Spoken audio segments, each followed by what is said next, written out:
गैर कानूनी साबित करने पर मैं खुद फार्म हाउस को मुनहदिम कर दूंगा। एमएलसी कांग्रेस पट्टनम महेंदर रेड्डी की पेशकश।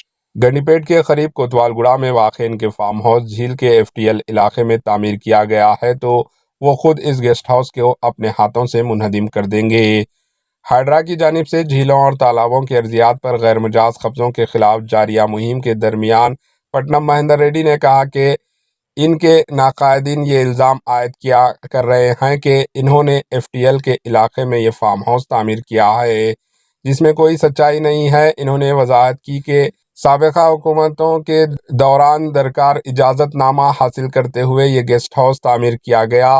साबिका में बीआरएस हुकूमत में वज़ीर की हैसियत से खिदमत अंजाम देने वाले पट्टनम महेंदर रेड्डी ने कहा कि कारगुजार सदर केटीआर अगर इस गेस्ट हाउस को गैर कानूनी साबित करते हैं, वो खुद आकर इसे मुनहदिम कर देंगे।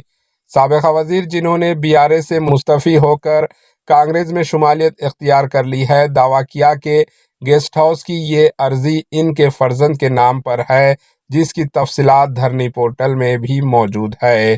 ताहाल मुताल्लिका हाकिम ने इस गेस्ट हाउस के इन्हदामी के ताल्लुक से कोई नोटिस जारी नहीं की है। अगर इन्हें कोई नोटिस मिलती है तो वो दूसरे ही दिन इस फार्म हाउस को मुनहदिम कर देंगे।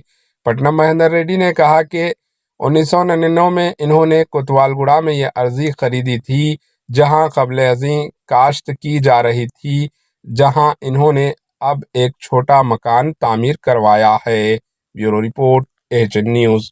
అప్పుడు కలెక్టర్ గారితో కూడా మాట్లాడి సర్వే చేయించేసి ఎక్కడైతే రూల్ ప్రకారం కట్టని అక్కడనే ఆ బిల్డింగ్ కట్టుకోవడం జరిగింది. అది చిన్న బిల్డింగ్. అది ఒకవేళ తప్పని తెలిసి ఒకవేళ నిజంగా రూల్స్ వ్యతిరేకం ఉంటే మరి ప్రభుత్వం ఏదైతే చేస్తున్నదో దానికి తప్పకుండా సహకరించి మేమే దాన్ని తీసేస్తాం. 2005లో పర్మిషన్ తీసుకొని మరి కట్టడం కూడా జరిగింది. మేము రైతు కుటుంబంకి వచ్చినటువంటి వాళ్ళము.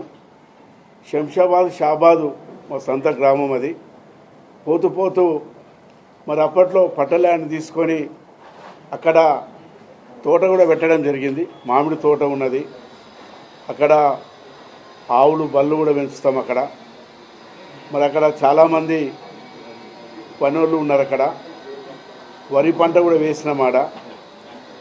మరి అక్కడ ఏదైతే మా బిల్డింగ్ చూపిస్తున్నారో అదే అంగులు ఆర్భాటాలు లేకుండా చిన్నగా మేము కట్టుకోవడం కూడా జరిగింది. అది కానీ అప్పట్లో మరి నేను పొలిటికల్ ఉన్నా కాబట్టి మరి ఎప్పటికైనా ఇది తప్పులు చేయదనే ఉద్దేశంతో ఆనాటి ఇరిగేషన్ ఇంజనీర్లను పిలిచి రూల్ ప్రకారంగా నేను అది బిల్డింగ్ కట్టడం కూడా జరిగింది.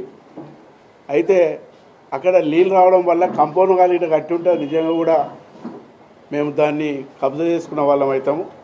మీరు అందరూ కూడా పోయి చూడండి. కంపౌండ్ వాల్ లేదు, ఏం లేదు. అది एएचएन न्यूज़ को लाइक करें, शेयर करें और सब्सक्राइब करना ना भूलें।